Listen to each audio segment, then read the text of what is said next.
I had been hearing about the story for a few years through the director, Francis Lawrence. I knew that the book was written by an ex-CIA operative, Jason Matthews, who had spent about 30 years with the CIA and specialized in Russian-U.S. relations.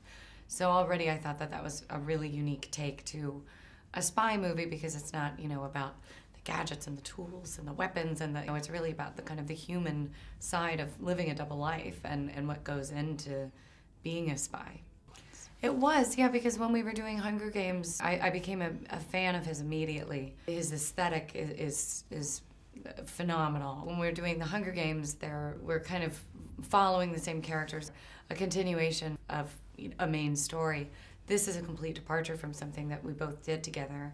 It was really interesting to watch him kind of spread his wings as a director. She's kind of an anti-hero. She's, first of all, a very reluctant hero. She would never ask to be into this situation. She was forced into this situation, but she's also not perfect. She's complex, and there's different layers to her.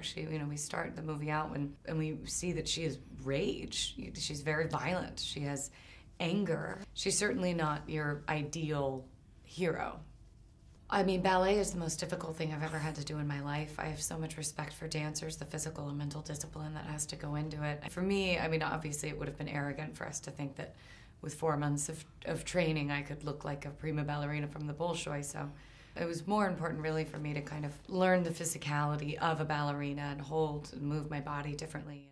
It's a fascinating movie because it constantly keeps you guessing. It's a drama, it's a psychological thriller. The twists and turns are just phenomenal. You never know which way it's going to go, so I definitely know it will keep people on the edge of their seats. When I was a kid, I really wanted to be a spy. Like in real life, I had like gadgets and spy kits and whatever. So then you read this movie and it was like my chance to at least pretend that I was a spy. Well, Nate felt like less of a character to me than some of the other things that I've done. So it was almost like, I wear jeans and I brush my hair. This feels weird. It feels a bit naked. But so I just sort of, looked at the script and really thought about the haplessness and loneliness and the sort of vulnerability of a character who lives alone, living a life like this, and the anxiety.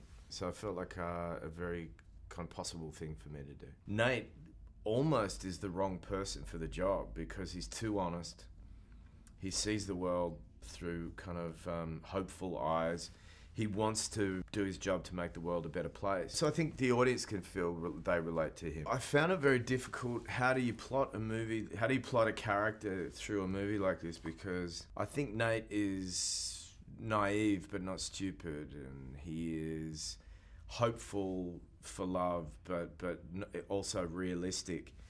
I think he's always weighing up, she love me, does she not? When you're plucking a flower, she loves me, she loves me not, she loves me, she loves me not. But deep down, I think that Nate would still help her regardless of if she had feelings for him.